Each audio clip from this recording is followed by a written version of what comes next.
Welcome back to my channel. आज हम देखने वाले हैं भरारपण के सिद्धांत। तो भरारपण को और किस नाम से जाना जाता है? तो भरारपण को प्रत्यायोजन भी कहा जाता है, ठीक है। और इंग्लिश में क्या बोलते हैं? डेलीगेशन, याद रखिएगा नाम। अब देखना है आपको कि भरारपण का सिद्धांत का मतलब क्या है। तो आप जब अपने कार्य को किसी अपने अधीनस्थ को सौंपते हो, है ना, मतलब अपने कार्य का भार क्या कर रहे हो, दूसरे को सौंप रहे हो, तो किस तरीके से सौंपोगे, क्या नियम होगा, है ना, क्या देख के आप सौंपोगे, क्या अपेक्षा करोगे। तो ये उसका सिद्धांत है। अलग अलग है, देखते हैं क्या है। पहला है अपेक्षित परिणामों को दृष्टिकोण रखते हुए अधिकार सौंपने का सिद्धांत। अर्थात जिस कार्य को आप सौंपे हो और उससे जितने परिणाम की आप अपेक्षा करते हो, उसी के अनुसार आपको क्या करना है, अधिकार सौंपने हैं, ठीक है। तो परिणामों को देखते हुए आपको उस परिणाम के लिए कितने अधिकार की आवश्यकता हो सकती है, उसके अनुसार आप क्या करोगे, अधिकार सौंपोगे उसको। तो यही दिया है कि अपेक्षित परिणामों को दृष्टिकोण रखते हुए अधिकार सौंपने का सिद्धांत। तो अपेक्षित परिणामों को प्राप्त करने के लिए आवश्यक सीमा तक ही अधिकार सौंपे जाने चाहिए। ऐसा नहीं आप बहुत ज़्यादा उसको अधिकार दे दिए हो, है ना, जितना उसको आवश्यकता भी नहीं थी, तो ऐसा नहीं है। आवश्यक सीमा तक ही आपको अधिकार सौंपने होते हैं। जिस प्रकार के कार्य तथा जितने कार्य की आशा आप अधीनस्थ अधिकारी से करते हैं और उसके लिए जिस प्रकार के और जिस सीमा तक अधिकार की आवश्यकता हो, उन्हें उसी प्रकार के तथा उस सीमा तक अधिकार सौंपे जाने चाहिए। इसके लिए संगठन संरचना के समय जब आप क्या करते हो, संगठन की संरचना बनाते हो ना, तो उसी समय विभिन्न कार्यों के संबंध में एक स्पष्ट और सुनिश्चित योजना बना लेनी चाहिए कि किस कार्य को आपको किसको सौंपना है और उस कार्य के लिए कितने अधिकार की आवश्यकता होगी उसको, और फिर उसी के अनुसार क्या करना, अधिकार सौंपे जाने चाहिए। देखो, दूसरा सिद्धांत है अधिकार और दायित्व का सिद्धांत। तो भरारपण में कर्तव्य, अधिकार एवं दायित्वों के मध्य उचित संतुलन होना चाहिए ना। जितना आप दायित्व दिए हो उसको, उतना ही आप उसको अधिकार दीजिए। तो इनमें क्या होना चाहिए, संतुलन होना चाहिए। इस सिद्धांत के अनुसार अधीनस्थ कर्मचारियों को सौंपे गए कार्यों के दायित्व के अनुसार ही क्या करने चाहिए, अधिकार भी सौंपे जाने चाहिए। यदि अधीनस्थ व्यक्तियों को कर्तव्य सौंपे जाते हैं तो उन कर्तव्यों की पूर्ति हेतु क्या करना होता है, अधिकार भी उसे देने होते हैं। तो अगर आप क्या कर रहे हो, अधीनस्थ व्यक्तियों को कर्तव्य सौंप रहे हो, तो उन कर्तव्यों को पूरा करने के लिए आवश्यक अधिकार भी उन्हें प्रदान करने होते हैं।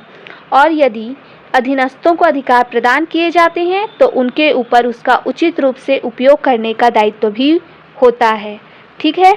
अब है आपका तीसरा सिद्धांत है आदेश की एकता का सिद्धांत। देखिए, इस सिद्धांत के अनुसार अधीनस्थ को एक व्यक्ति विशेष से ही आदेश मिलने चाहिए।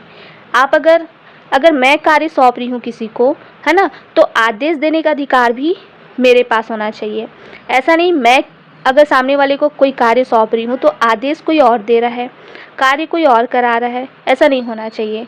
आदेश की एकता का सिद्धांत भी इसमें मैटर करता है, ठीक है। तो इस सिद्धांत के अनुसार क्या होना चाहिए, अधीनस्थों को एक व्यक्ति विशेष से ही आदेश मिलने चाहिए। यदि अनेक प्रबंधक उसे आदेश देंगे तो उसके लिए क्या होगा, उसका पालन करना कठिन होगा ना। अलग अलग लोग अगर आदेश देने लगे तो भ्रम की स्थिति पैदा हो जाएगी कि वो किसका आदेश माने।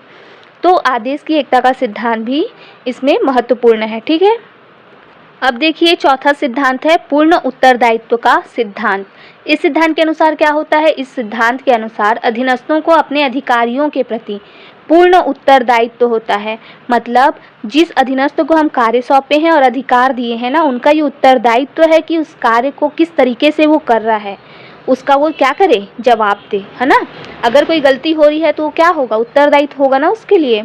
और देखो, यदि कोई अधिकारी अपने अधीनस्थ कर्मचारी को कार्य सौंप देता है तो वह केवल कार्य के सौंप देने से ही उसके उत्तरदायित्व से विमुख नहीं हो जाता, अपितु उसका उत्तरदायित्व बना रहता है, ठीक है। और इस सिद्धांत का आधार ये है कि प्रत्येक वरिष्ठ अधिकारी अपने अधीनस्थों को सौंपे गए कार्यों के प्रति पूर्ण उत्तरदायी होता है। वरिष्ठ अधिकारी भी क्या होता है, उत्तरदायी होता है। और देखिए, पांचवा सिद्धांत है प्रभावशाली नियंत्रण का सिद्धांत। तो अधिकारी प्रत्यायोजन यानी कि भरारपण तभी लाभदायक एवं उपयोगी हो सकता है जब अधीनस्थ व्यक्तियों के कार्यों पर प्रभावशाली ढंग से क्या किया जाए, नियंत्रण रखा जाए, है ना। कब प्रभावशाली होगा, कब वो लाभदायक होगा हमारे लिए, जब हम जिस व्यक्ति को अपना कार्य सौंपे है ना, उस पर क्या करें, उस पर नियंत्रण रखें। प्रभावशाली नियंत्रण के अभाव में अधिकारियों जो अधीनस्थ है ना, वो क्या करेंगे, वो अधिकारों का दुरुपयोग कर सकते हैं। तो हमको भी ये ध्यान रखना होता है कि हम जिस कार्य को उन्हें सौंपे हैं और जितना अधिकार उन्हें दिए हैं, क्या वो उन अधिकारों का दुरुपयोग कर रहे हैं या नहीं, ये हमको देखना होता है। ठीक है, तो नियंत्रण भी एक क्या है, प्रभावशाली नियंत्रण का सिद्धांत भी इसका सिद्धांत है। और क्या है, निर्देश की एकता का सिद्धांत। तो इस सिद्धांत के अनुसार निर्देश एक ही प्रकार से दिया जाना चाहिए, अर्थात ये नहीं होना चाहिए कि एक बार तो निर्देश एक ढंग से दिया जाए और दूसरी बार जो निर्देश दे रहे हो किसी दूसरे ढंग से दिया जाए। इससे कर्मचारी के मन में भ्रम उत्पन्न हो जाएगा और वो कार्य को सही ढंग से पूरा नहीं कर पाएगा। ठीक है, तो ये था हमारा भरारपण के सिद्धांत। ठीक है, याद रखिएगा, एग्जाम में पूछ सकते हैं। आगे हम देखेंगे प्रत्यायोजन की सीमा निर्धारण करने वाले घटक कौन से हैं, कौन से ऐसे फैक्टर हैं जो क्या करते हैं, प्रत्यायोजन यानी कि डेलीगेशन, इसकी सीमा निर्धारण करते हैं। ठीक है, तो चैनल को सब्सक्राइब कर लीजिएगा। वीडियो पसंद आया हो तो लाइक ज़रूर करना।